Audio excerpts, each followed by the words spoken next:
So this is Summer McMurray with Carolina Pediatric Therapy, and I'm with Allyson and Maurice, two of our parents from Carolina Peds, and Stephanie Ann Smith, who is their speech language pathologist. And we wanted to talk a little bit about teletherapy and how things are going. So both of you, tell me a little bit about your child and how you got involved with Carolina Peds first. Our son Emil was receiving therapies through the school system, and we felt like he needed a little bit more. So I decided to reach out to Carolina Pediatric Therapy to see if we could give him just a little bit more time and a little more work. Okay. And tell me a little bit about his communication needs and what you were looking for. Well, right now, Emil is nonverbal. Well, I wouldn't say completely nonverbal, but for the most part, about 90% nonverbal. And we noticed, frustrations not only between us and him and lack of communicating his needs. So we were looking to have any support we could to kind of help with that transition, to be able to get him to communicate with us more of what he wanted, because we started noticing certain behaviors when he was unable to communicate or express how he felt, and we couldn't understand what he was saying. We started noticing more negative behavior. Okay. And so then in came Stephanie Ann into your world. And Yeah. What have you been working on with Stephanie Ann? We've been doing a lot of trying to do 2 or more signs together and in different order so that he knows the meaning of each one of the signs and doesn't think they're all together. And working on forming the letter sounds with his mouth.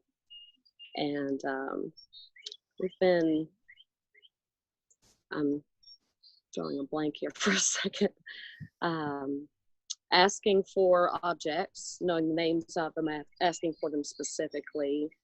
A lot of those sort of things, identifying objects and actions, activities.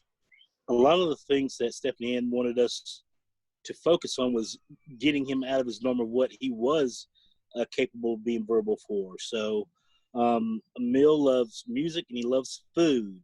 So in movies, so if it revolved around those, he usually was able to say something no or say something. So Stephanie Ann wanted us to kind of focus on some other things to force him to be able to communicate, because what we found with him is he's a very bright boy, but he will only do what he wants to do when he wants to do it. Right. So we had to kind of force his hand a little bit to maybe communicate more with other things. So. Okay. Now, Stephanie Ann, tell me a little bit about what you guys were working on, because at first, before pre-COVID-19, you were doing therapy in the clinic, and what were you all working on there? So when we started in the clinic, we were starting on any form of communication we could get, because at that point, Emil wasn't even signing more unless she modeled and prompted. He would say no, and he would sometimes say yeah, but that was pretty much it. It was reaching and vocalizing, and then expressing frustration or inability to communicate through tantrums. And quickly realized that putting signs together and trying to get him to say sounds, which is great, was not going to be a quick and effective form of communication for him. So we started using communication software, or AAC, okay. And he picked it up immediately. Being able to say things, to participate in speech games. So when we first started, if we did like 3 Little Monkeys, he would not really participate. And then when he could do 3 Little Monkeys and he could fall down off the bed, then he could say head, like he bumped his head, and he could say, Mama called the doctor, right? By pressing all these buttons, he could then form the phrases and interact in a verbal way through this game, which was amazing. And to the point that within probably a month and a half of using this communication software, he would go 6 feet or beyond to pick up the device and bring it to where he was so that he could say what he wanted. Wow.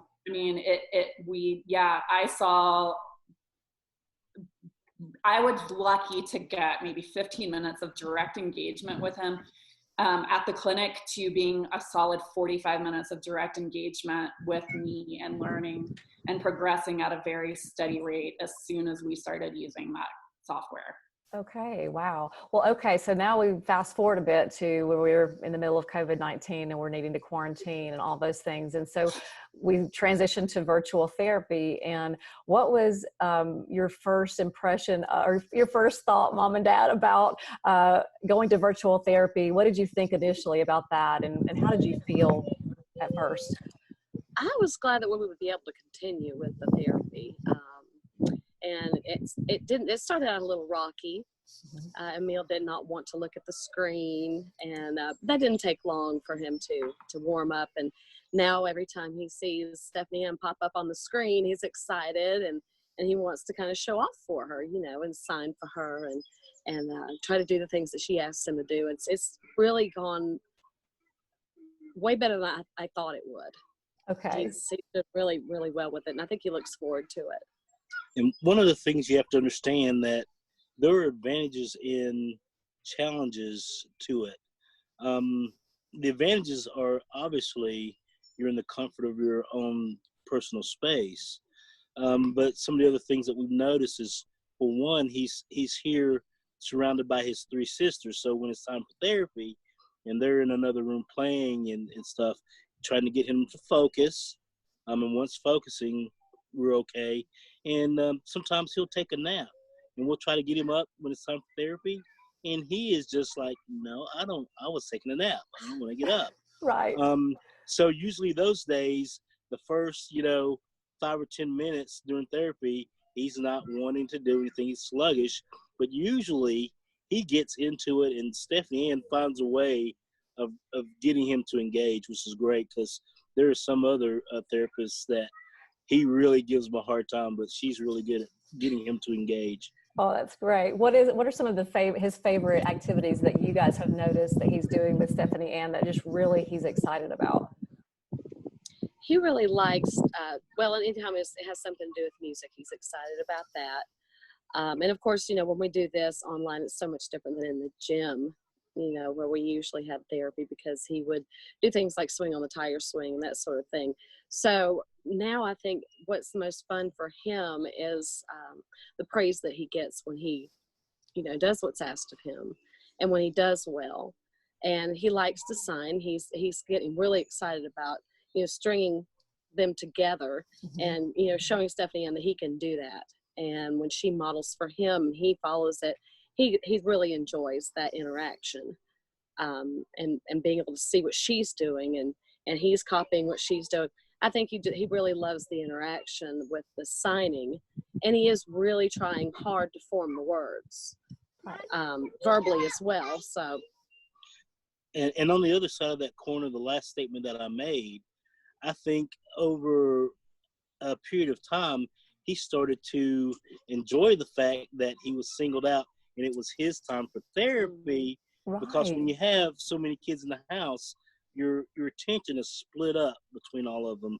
But when it's his time, he gets one-on-one time with Stephanie and whatever therapist and one of us. So he kind of feels special because he's got his set aside time specifically for him. Right. Stephanie Ann, do you have anything to add to that? Yeah, I think that, so what this has also allowed us to do, and I think you guys would agree with this, is to get a great glimpse into home life, right? And how then, because this is new reality, right? He's at home, he's not going to school, he's not going to the clinic. How can then we support his use of language and communication at home while still targeting his goals? And so while the whole session is not directly engaging with Emil, but a lot of it's talking to you guys and coaching you and working with you on how we can set up communication opportunities and create success for him. And I think that, both of you have realized like what it takes to create these opportunities and create the consistency, especially with the challenges you have of having 3 other children in the home. And so, so think back, like, what was it like when we first started? How many signs was Emil using when we first started teletherapy at home? Consistently, maybe 5. I think it was, He showed me about 3, but I know it could be more. well, because he is so motivated by food. Food signs usually stick for him.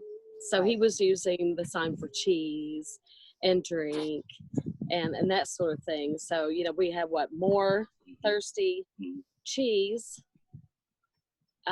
drink. And I know there was at least one more, and I'm trying to remember. Cracker. Cracker. Yes, Yep. he's got cracker down pat. And so, yeah, he started out right about there, but he wasn't really putting 2 together consistently ever. And so that's where we are now. Him actually stringing them together, and sometimes he does it without them being modeled. And that's just wonderful progress. That is really exciting. Right, yeah. So, and I think we started that, Stephanie, in the center, but I think he's progressed further since we've been doing the online. Yeah. So, of course, we practice. Yeah. Yes. Now, Stephanie Ann, you said that you're going to be trialing a device today. Is today the day that you're going to have a new device? We hope it comes. Yeah, we're excited. No, I have been following the tracking number. It is arriving today. Okay, so we have an AAC device, or an assistive alternative communication device, for Emil coming today. What is that device? So it's the same software that we were using in the clinic, except it's in a device, right? So it's similar to an iPad, except it's built in a really sturdy case so that if it's dropped or thrown, it's not going to break. But it also doesn't have games on it. It doesn't have access to YouTube. So it's dedicated, right? It is dedicated to his communication needs. And so we know that he can use the communication software. He's proven that in the clinic. And while the signing is working amazingly at home, temper tantrums have decreased, behaviors have decreased. He's still lacking in a lot of effective communication to the level and ability that he's capable. Right. And so he has a trial device coming today. We'll have it for 30 days. And I'm actually excited about doing this first couple of sessions via Tele-Therapy, because we have a unique opportunity that I can mirror the screen with my software, while Maurice and Allyson have their trial device right there, and they can follow me step by step on learning some basic programming, so that when tomorrow morning comes around, Emil is ready to rock and roll first thing in the morning using his device. That is so exciting. So Allyson and Maurice, tell me a little bit more about because this has provided a different opportunity for you all to receive more coaching from Stephanie Ann, and because you're kind of being the hands and the eyes and the ears sometimes for her. So can you talk about that just a bit, and how that's a little different than in the clinic, and how is that more beneficial to you all, or what have you learned? For me, it's exciting because originally when he started therapy as a baby, all the therapies were done here at our home. I think it's here. The UPS truck just pulled up. Oh, it might be here. Yes, we are. So, I have right. Doing well. Hope you are. It came as we were speaking. I think I'm going to cry. I'm so excited. This is fantastic. It's right while we're having this conversation that this device is arriving. Oh. Oh. Uh-oh. I think we might be frozen. We might be frozen for a minute. There we go. Can you hear us? Maurice. Yes. Sorry about that. Hey, that's all right. Did the device come? The device did come. That's why I was getting up. The device came. And at the same time, my iPad got so hot that it stopped working because we're out in the sun. So, oh my. So now we're using my phone. Is there anything else you were adding to that? Because we were talking about the device and how that was coming today, and then it came. So what are you most excited about with the new device, as far as the next set of skills you're going to be working on with that? Well, one of our biggest goals right now is potty training. Okay. And we really need him to ask us when he needs to go to the bathroom. And so we're hoping that the device will help him to let us know what's going on with him, so he can let us know, and so we can work on the next skill. And he loves working with it. And it's, for me, really exciting to know more about what he's thinking. Mm-hmm. He'll be able to let us know that. Yeah. And so that's really exciting for both of us.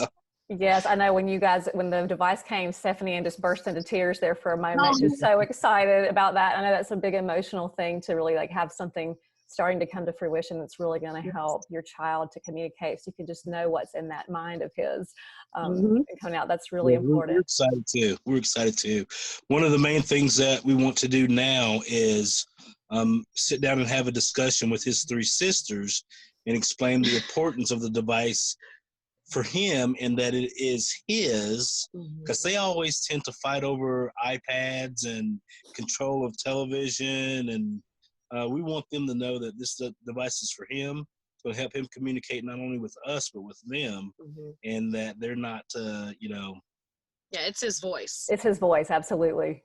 His voice. So they need to understand that. And also I think that it might end up being a really interesting thing for the girls as well, that he can communicate better with them. And I'm hoping that that'll cut down on some of the conflicts that they have, because he'll be able to, articulate what's going on with him instead of just yelling at them, or, somebody starting a fight. So I think a lot of advantages.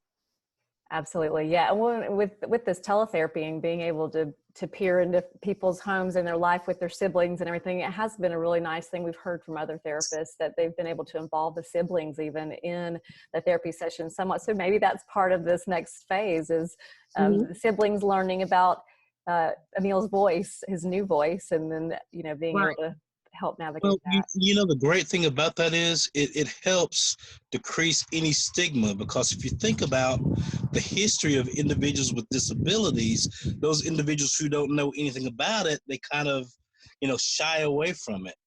When you have siblings who learn more about it and understand the process, whenever they hear, they can be, the support. They can be that person who is saying, hey, no, it's not like that. Let me tell you what it's about, what it is. Absolutely. And I think that's going to help too.